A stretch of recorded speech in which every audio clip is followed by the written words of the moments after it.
Welcome to VLearn Virtual Learning Network.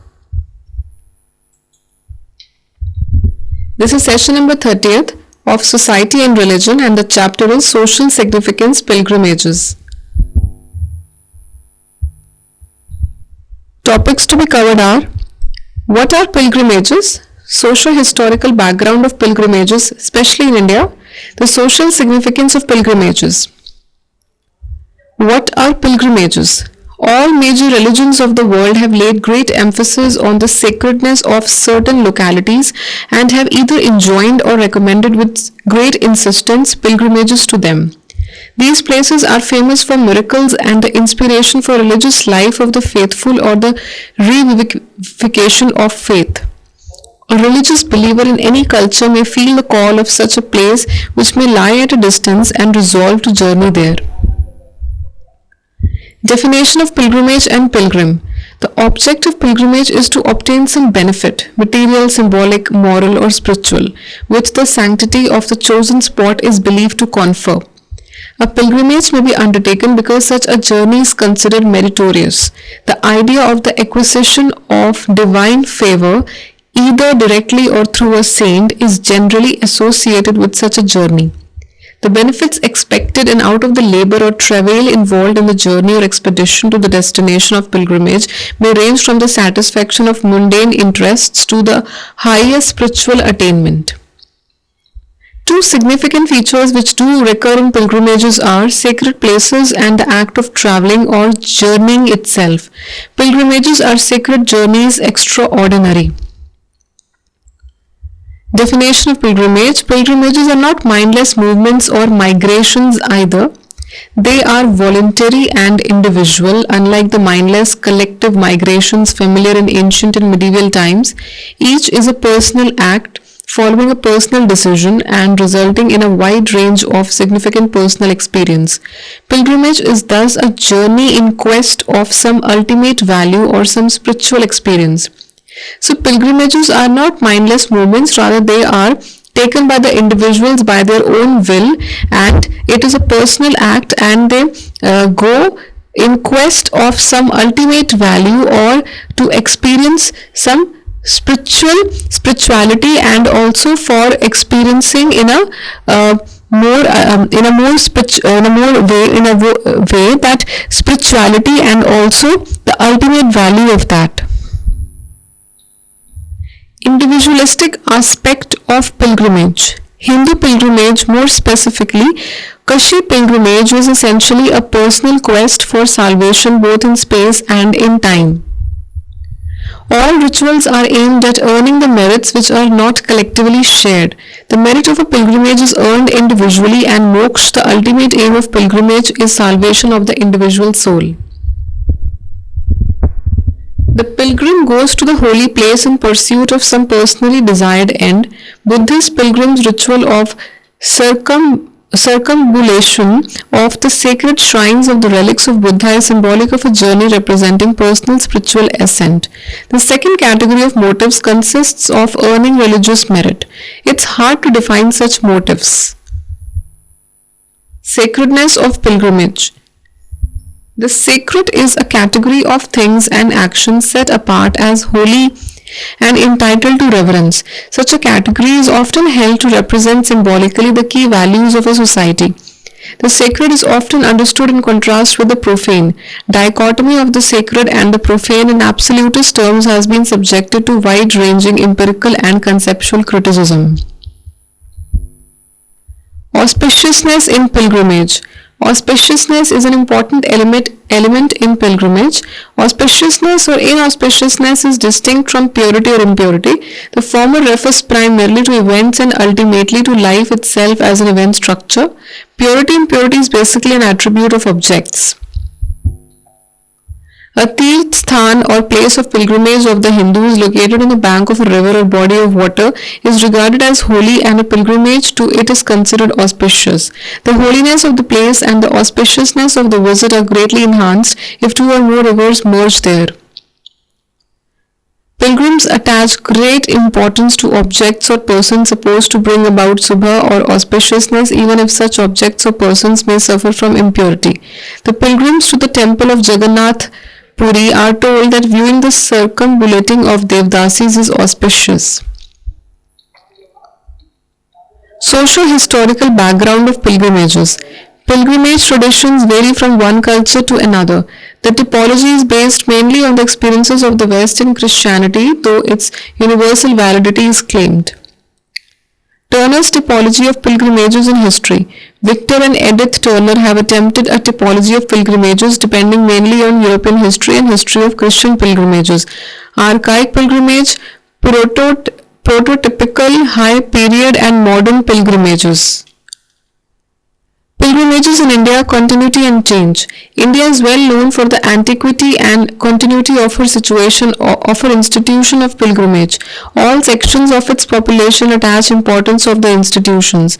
The veneration of tombs is against the ulema law of Orthodox Islam, and the Wahhabis prohibit any such pilgrimage. The Muslim practices a copy of the Hindu model, and the observances hardly differ from those of Hindu pilgrimage. The glorification of Tirths and Tirth Yatra in the literature was prompted by a very practical consideration on the part of the priests. The offerings made at sacred places are sources of livelihood for the officiating priests. The vested interests of the priests become markedly manifest in the institution of Gayavals in Gaya. A Gayaval claims the monopoly of performing rites for the pilgrims who can contact as well as their descendants. The Gadi or Gadi office of a Gayaval, where the account of the pilgrims and descendants is kept, is thus a source of pecuniary gain. The right to a Gadi became in many cases subject in the Privy Council during the colonial period and the High Court. The sacred places or Tirths form important modes both as repositories of traditional Hinduism and as propagators of reinterpreted values and beliefs. The basic factor supporting this role is that Hindus from diverse regions visit these places and thus provide opportunity and convenience for the growth of such institutions. The number of pilgrims each year visiting, for instance, the well-known Hindu Tirth is to be reckoned in several millions. Specific occasions such as the Kumbh Mela at Haridwar and Allahabad attract literally countless devotees who are eager to bathe in the sacred rivers and partake in the religious celebrations. The national government and various state governments in India increasingly recognize that vast numbers of people crowding pilgrimage centers can also be used as a convenient stage for the diffusion of new ideas bearing on the social, economic and political development of India. Hindu pilgrimage, according to the Hindu tradition of Tirth, has three principal sources. First, the Vedic tradition of rituals and sacrifices. Second, the Upanishadic wisdom and knowledge tradition. Third, the locative strand of piety of indigenous India. The Hindu pilgrimage tradition recognizes not merely the sacredness of specific spots but the holiness of vast regions, or rather the entire territory of India. The recognition of India as a sacred landscape woven together north and south, east and west by the roots of pilgrims has created a powerful sense of India as Bharat Mata, Mother India. Buddhist pilgrimage. It is a concrete example of the statement that mysticism is an interior pilgrimage and pilgrimage is exteriorized mysticism. The internal pilgrimage or meditation brings a Buddhist closer to the goal of nirvana. In addition to bodily relics, Buddhist tradition also recognizes paribhok khatu, or relics or objects that the Buddha used or marks that he left on earth, and udesi khatau, which refers to routine reminders such as images and stupas known not to contain actual relics. The secondary tradition makes Buddha himself determine the goals of pilgrimage, where he was born, where Bodhi or the highest spirit or enlightenment was achieved, where he turned the wheel of the law, where he passed into the state of nirvana. Jain pilgrimage. Jains are the pilgrims par excellence ever on the move. So Jains are the pilgrims, they are par excellence and always on the move. One important way to follow the ideal of the exemplars is found in pilgrimage. According to Diana L. Eck, the Jain notion of Tirth or Tirtha has a close connection with the words of passage, Tirth in the Vedic and Upanishadic literature. Jains divide their sacred pilgrimage sites into two categories: Siddha Kshetras, from where the ascetics realize their liberation, and Adisavaka Kshetras, which are sacred for other reasons, including murtis which bestow favors on their devotees. The idea and practice of pilgrimage is, however, one of the important features common to all Jains. Sikh pilgrimage. Guru Nanak visited the Hindu places of pilgrimage like Haridwar, Kurukshetra, Puri, Rameshwaram, Varanasi, Kailash, etc. as much as the places sacred to the Muslims, but only to attack the hollow rituals, the superstitions and the exclusiveness of both. Gopal Singh 1970 quotes from M.A. McClough, Sikh Religion, which records the opposition of Sikh religion to idolatry and pilgrimages to the sacred rivers and tanks. So Sikh religion also records the opposition to idol worship and pilgrimages to the sacred rivers and tanks. Guru Nanak Ji visited all these areas and attacked the hollow rituals and the superstitions. Gurudwara, the Guru's door, has a pivotal role in the life of the Sikhs, whether in villages or towns. There are in India today 4 famous Gurudwaras at Amritsar, Patna, the birthplace of Guru Gobind Singh, Nanded, where he died, and Anandpur. The shrine at Dera Baba Nanak is another famous center in Punjab. Delhi has 2 famous shrines, Gurudwara Shishganj and Gurudwara Rakabganj. Pilgrimage in Islam. The annual pilgrimage of Muslims to Mecca in West Central Arabia is known by the term Hajj. The term Hajj itself, like its Hebrew cognate Hag, seems to reflect an ancient Semitic notion of going around or standing in the presence of a deity or sacred mountain or shrine, or the journey to it. In 1982, from an estimated world Islamic population of 750 million, approximately 3 million Muslims were reported to have made the journey. The Hajj proper, or the Great Pilgrimage, begins on the 8th of Dhul Hijjah, the day of setting out for Arafat, some 13 miles east of Mecca. At Arafat, the rite of Wukuf, or standing at the Mount of Mercy, the themes of brotherhood and repentance dominate the afternoon sermons and supplications.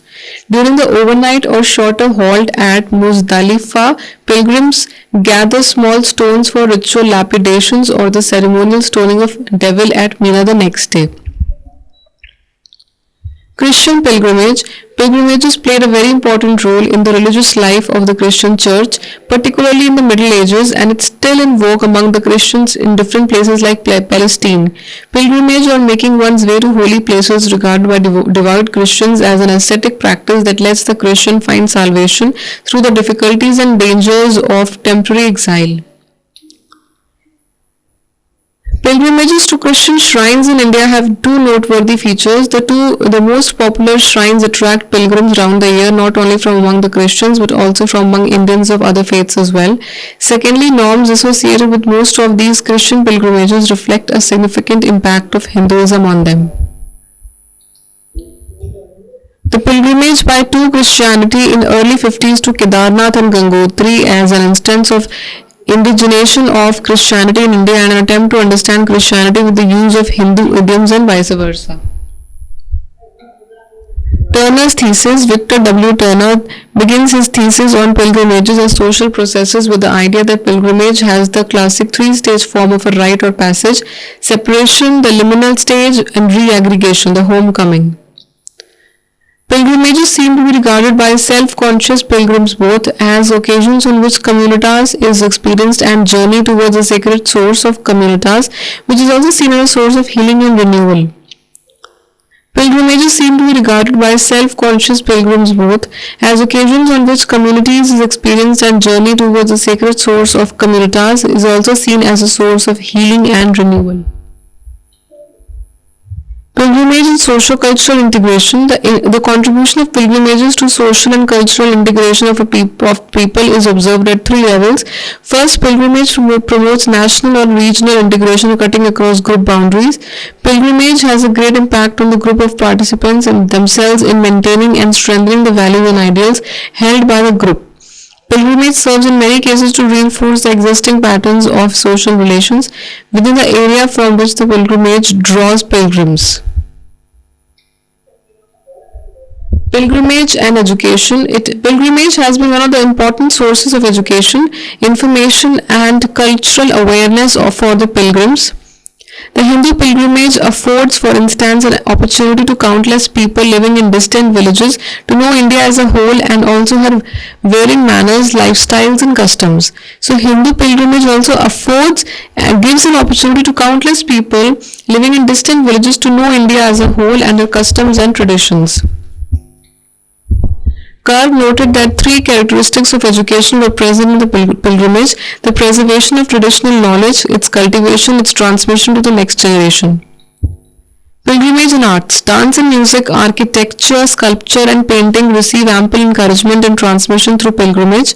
Temples in India may rightly be said to represent both poetry and philosophy in brick and stone, and temple worship has in a way responsible for the great development and subsequent refinement of sculpture and painting, and music and dancing to extraordinary levels of excellence. Pilgrimages, material culture and economy. Pilgrimages have a role in the spread of material culture through the exchange of ideas and goods among the pilgrims along the routes of pilgrimage. The route pattern of ancient pilgrimages suggests at least two favorable zones or corridors of contact between the north and south. The bahis have been kept for generations and are handed down over from father to son or even sold to other purohits, given in a dowry to a son-in-law or otherwise exchanged as property. Pilgrimages played a vital role in Pan-Hebraism as in modern Pan-Islamism. Pilgrimages provided in the past the ideological legitimization for empires, and the crusading spirit of the Christian intending to visit Jerusalem was generated when the hardship in the way increased because of the seeming intolerance of the Asian rulers. That was all about pilgrims and the social pilgrims. These are some of the questions. You have to do it yourself. Question number 1, what are pilgrimages? And question number 2, enumerate the types of pilgrimage that have been described by Turner. That's all. Happy learning, we learning.